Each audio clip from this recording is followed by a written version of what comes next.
Hello, I'm Sean Foreman, and welcome to this week's Issues.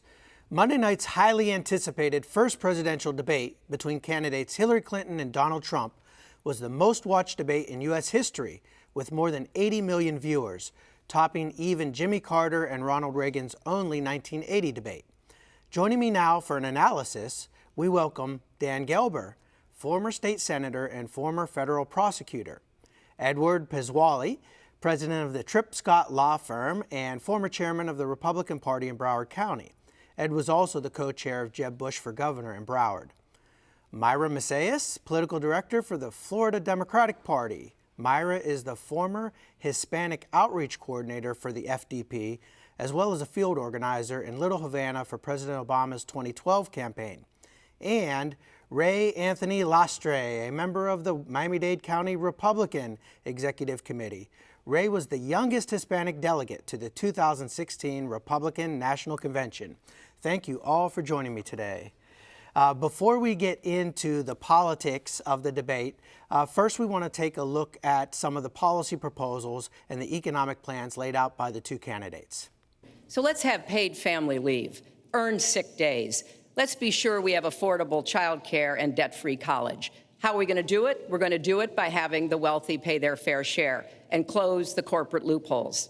I'll be reducing taxes tremendously, from 35% to 15% for companies, small and big businesses.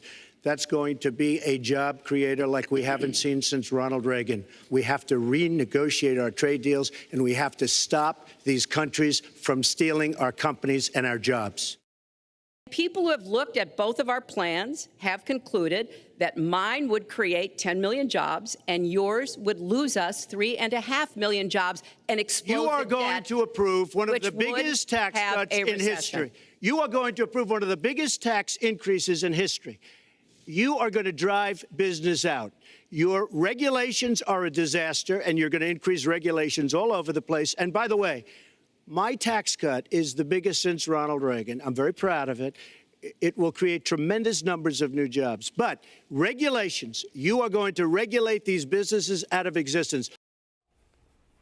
Okay, so let's start with a discussion on the economic plans presented by the candidates. Myra Macias, you heard there Donald Trump said that Hillary Clinton's plan would be the largest tax increase in history. She didn't deny that. What do you think about that?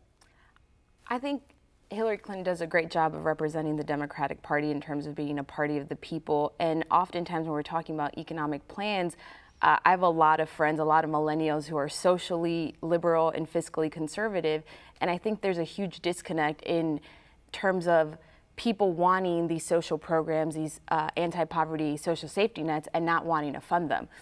So when we talk about taxes, I think that the Democratic Party has always stood by wanting to protect these programs, and Hillary Clinton is always embodied that and has pushed for that. She pushed for CHIP, the child health care program, and you need to pay for them somehow, and that includes taxing. Unfortunately, we are responsible for making sure that there's funding for these programs. Okay. Let me go to Ray now, who's a surrogate for the Trump campaign. And you heard Mr. Trump there suggest his business plan, his tax plan for businesses would be to reduce the rate from 35% to 15%. Does that sound like something that he could accomplish if he's elected? Well, I think definitely. You're talking about someone who has had tremendous experience, who has had successes and failures within business, has been able to rise up and fall and rise up again, being able to brush off dirt off your knee. I think is an incredible example. And I do agree with her that most young people are fiscally conservative. I always tell my friends, your paycheck, they say they pay you $20 or $30 an hour. Yet why aren't you paid $200 if you work 10 hours? Why that number that they take away from you, that the government takes away from you, should be yours, and you know how to spend it better than the government does, whether that's in Tallahassee or in Washington, D.C. So I think that's a big concept that a lot of people have. I mean, that you want to keep your money in your pocket, not give it to some government bureaucrat who then will decide how to spend it and splurge on things that are really not cost effective. I think, you know, when you have stop signs and all these things that cost way more than what they actually cost, I mean, these contractors and these companies upcharge the government tremendously. And I think Trump knows that because perhaps he's had experience with that throughout his whole life. Right. Dan Gelber, let me ask you, Trump said that his tax cut would be the largest since Ronald Reagan.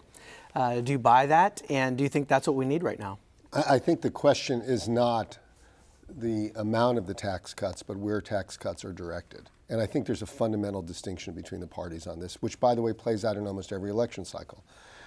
Hillary, I think Clinton very clearly explained that tax cuts that Democrats pursue tend to be tax cuts that go to the middle class, because our belief is that if you put more money into the pockets of people that live from paycheck to paycheck, that gins up the economy in a way that helps everybody.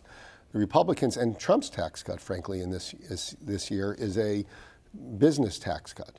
And it's going to end up perhaps giving CEOs a lot more money and the higher echelons of the income strata more money. But this trickle down, and it is trickle down. This is exactly trickle down economics. In fact, Trumped up trickle down. well, I mean, that's the thing, but that's what it is. And I've seen this play out at state and on the federal level. And at the end of the day, if you give more to the middle class, and there are a lot of ways to do that, they tend to spend it in the economy. If you give more to folks that have lots of billions of dollars, they might invest it or they might just keep it. But at the end of the day, it's not a great way to grow everybody. And I think that's the difference. And I think that's what's playing out in this election. Ed, let me ask you, because part of Trump's appeal with his supporters is that he's sort of acting like the common man. He's there for the working class. He's talking about trade deals. But his tax plan seems to favor wealthy more than the average everyday working American. No, it favors Americans in general who rail against the established government. Hillary Clinton has been in government in some way or another 30 years and hasn't affected change at all. He is the change agent. One of the ways to change is by taking the power away from government, which is derived from taxes and revenues that they collect from you and I. Remember, it's not what you make, it's what you keep. That's the key thing. Wayne Huizenga is famous for saying that. And so there are two pieces around the tax piece I want to address. First is that the middle class, it depends on how you define it.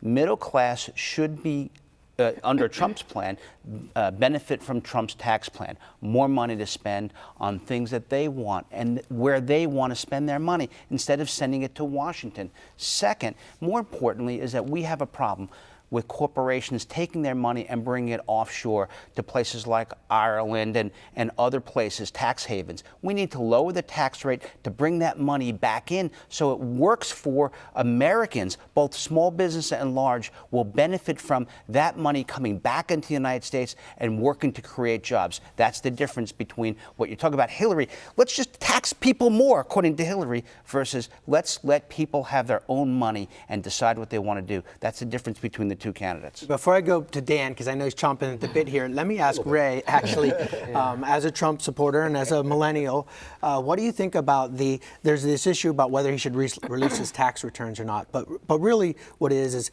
what is the amount of federal income tax that Trump pays? And Hillary Clinton suggested that maybe he pays nothing or next to nothing, and Trump said that makes me smart. He didn't deny the allegation. How does that sound to young voters? I think one of the most memorable moments in the debate was especially when Hillary Clinton demands to see that, and Trump responds, well, I'll release it when you release your 33,000 public emails. That's our information, the information of the American people that she deleted, that she and her staff decided to omit all that information that she used on a private server, and it was proven that she did delete it. So I think it's ridiculous, and it's just part of this tactics that's always been used against if Trump would have followed your lead there, he probably would have done better on Monday night by focusing more on her emails than his taxes. So, but does that bother you at all that he may pay a lower amount of tax or tax rate than the average person? I think all of us want to pay less taxes, and that's part of being in this country, and that's why we live here. I mean, our country was founded on the notion that we did not want to be overtaxed and overburdened with regulations and all these jams in our government. So I think it's something that's effective, and we as Americans shouldn't deserve to be, again, sending our money to bureaucrats in Washington, D.C., like Hillary Clinton, who's been part of the problem. To me, watching the debate, Hillary was saying all the things that she will do. What has she done then? Why hasn't she done that in her 30 years as a politician in Washington, D.C.? It's ridiculous. Well, I wanted to ask Myra that, but first, Dan, on the economics. Two things. First of all, Trump says, like, I declared bankruptcies because I'm smart, and I used the law. I didn't pay taxes because I'm smart. I pay politicians to get what I want because I'm smart. And I don't know why anybody would think a guy who does all those things you want to put in charge. It's like a guy saying, I've robbed banks, so I know how people lose money, so make me your banker. It's sort of absurd. But on the tax issue, every tax cut is paid for. Every tax cut is paid for. In other words, somebody's paying for it. We have a basket of goods we have to pay for in this country. The difference is Republicans say, let's give a great big tax cut to the wealthiest businesses in this country. Because, by the way, no small businesses are parking their money overseas. That's just not true. Nobody does it, and everybody knows that. So we're going to give all these very special interests huge tax cuts, and guess who has to pay for that? Because you still have electrical, you still have transportation, you still have all the things that run a country. Education, all those things have to be paid for. At the end of the day, the Republicans are saying, you give the wealthiest great big tax cuts, it'll all trickle down and everybody will get a little bit of crumbs. It doesn't work that way. We had that, by the way. We had that under the first Bush and second Bush presidencies. Trickle-down economics was notoriously their policy and notoriously didn't work. That's, in fact, why we ended up with the unemployment rates we had and all these other terrible income gaps. That's changed, by the way, under Obama dramatically. It's much different than it was 8 years ago. But at the end of the day, this is every tax has to be paid for by somebody. Democrats believe that if you give a lot of wealthy people and special interest tax breaks, you're not going to see it in the middle class, or at least certainly not at any meaningful level. Here, let me ask Myra about this charge that Hillary Clinton's been doing this for 30 years and nothing's changed. What does she have to show for her years in public office? What do you say to that charge? I can't get over that this is a continuous attack. I mentioned earlier, before she was even in elected office, she was helping fund 8 million children, or get 8 million children insured through CHIP. She did a ton of advocacy work before she was, again, in office. She was on the border registering voters. She advocated to desegregate schools. I don't understand why these charges keep happening. And we look at Trump's record. What has Trump done? As a businessman, he's still a leader in his own right. What has he done for the American people? Mm-hmm. Yeah, he's just created jobs. I mean, not Hillary Clinton has created zero that jobs. He doesn't pay zero jobs, and he's created job and opportunity. He has a brand name, hotels all over the place. He's created jobs. But let's address the point that Dan raised. This idea that Donald Trump should be in charge because he shouldn't be in charge. This is sort of like FDR appointing Joe Kennedy to the SEC because he understood the process. Donald Trump understands the process. Now, I would suggest that the last person you want as president is Hillary Clinton. Why? Because viewers understand, especially those from Central and South America, what it means to have a corrupt government to the core. Yeah. So when you have an email scandal that puts at risk all of America's secrets because you want a private email, and then you delete it, and then you hit it with a hammer, you hit your BlackBerries with a hammer, and you do that, and you have scandal after scandal after scandal. Corruption runs deep on a pay-for-play on the Clinton Foundation, and then you want to make her president and give her the secrets of the United States to protect, and you want to have her protect the assets of the country as opposed to having her try to sell them or rent them. Really? That's not what you want. People who are watching this show from Central and South America understand what a corrupt government will do. Ask people who come from Venezuela, ask people who come from Brazil, ask people who come from Cuba. They understand what a corrupt government brings. They bring poverty and misery to people who live here. And under Obama, the last 8 years, this is what we had under the last 8 years. Less people own a home today than 50 years ago, and less people are participating in the job market than 40 years ago. That's what we've gotten under Obama. Is that because of the Obama administration, or is that because of mistakes in the banking industry that That's went because unchecked? of overregulation and overtaxation from the Obama administration. The additional taxation created by Obamacare and the additional regulation. I'll give you an industry they simply wiped out. You ask anybody from West Virginia how they wiped out the coal industry in one fell swoop through regulation, not through congressional action and law, not through state law, not through representative government, but through executive action. They essentially wiped out an entire industry and destroyed that industry. You want to help employment? That's what you do. All right, he's gone in enough of a factless diatribe. Let's consider something. First of all, are you really arguing that 8 years ago things were better? I mean, are you really saying that with this skyrocketing unemployment rate and the country on literally the precipice of economic ruin, that things are much worse today than they were the last time? And let me finish. The last time we went down this trickle-down economics that we're hearing about again. And with regard to corruption, let's just be very clear about this. That's the point I want to hear, the response. I mean, as the Dallas Morning News, which never before has endorsed a Democrat, said in their endorsement of Hillary Clinton, whatever your issues are with Hillary, they're nothing in the universe of what Donald Trump's issues are. And pay to play, my goodness, Donald Trump paid the Attorney General of Florida $25,000 while she was office was about to decline a suit against his university. And his foundation has already had to return money and been fined because they made illegal contributions to her campaign. And by the way, Hillary Clinton's foundation, which is always referred to, she gives millions to that, and they're going after malaria and deforestation and AIDS. And if she's exploiting, if she exploited the foundation, she certainly didn't understand what exploit means because they make contributions to it. Trump buys pictures of himself, makes illegal political contributions, and settles lawsuit with charitable money. Let me get Ray in. What do you think about this? The questions about donations that Donald Trump gave to Florida Attorney General Pam Bondi, which then there was no investigation into Trump University in Florida. Other questions about the use of charitable donations to the Trump Foundation.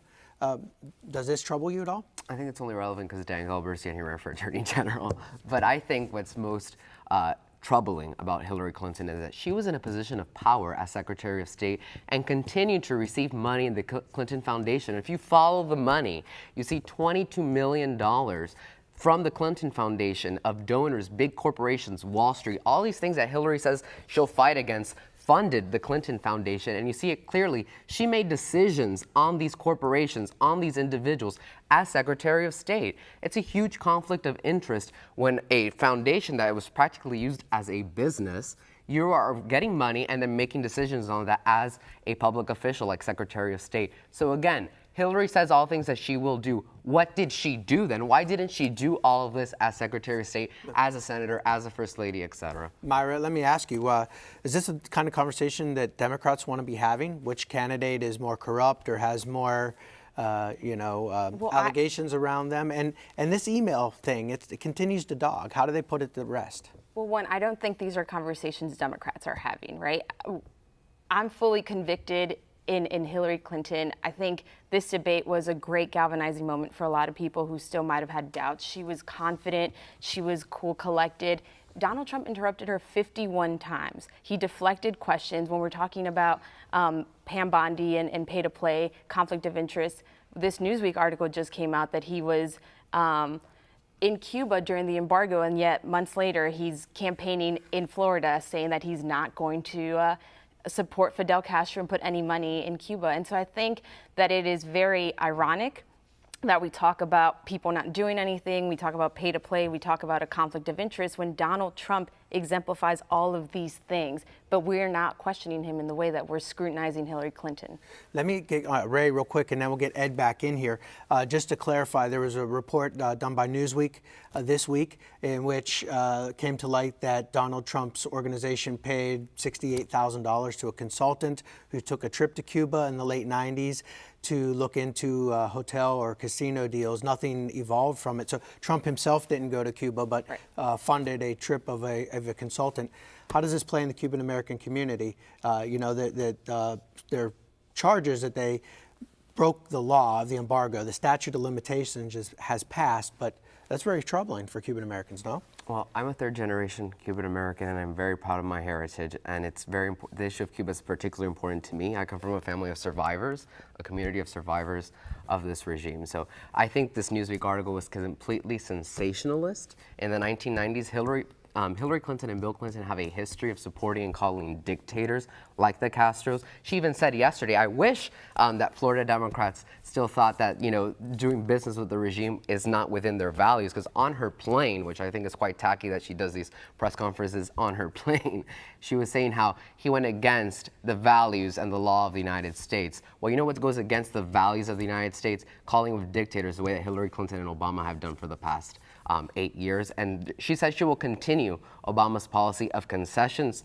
to this regime that still stays in place, that has political prisoners. We have thousands of people, the biggest wave of Cuban migrants since the Mariel boat lifts in these past 2 years. It's absolutely disturbing, it's ridiculous, and it just goes to show they're desperate because they know that Trump is surging among Cuban American Republicans who need to turn out so that we can elect the next Republican president of the United States. They're just trying to suppress the Cuban American vote, which will go to Donald Trump the way it usually goes Republican anyways. All right. Let me get Ed back in here, and then we're going to change topics in a minute. Do you have any comments on anything Look, with the it's economy? real clear. His head is exploding at this point. No, it's real clear.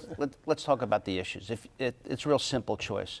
If you want things the way they are, and you want to keep Washington the way it is, then you vote for the candidate that represents the true establishment of the last 30 years, Hillary Clinton.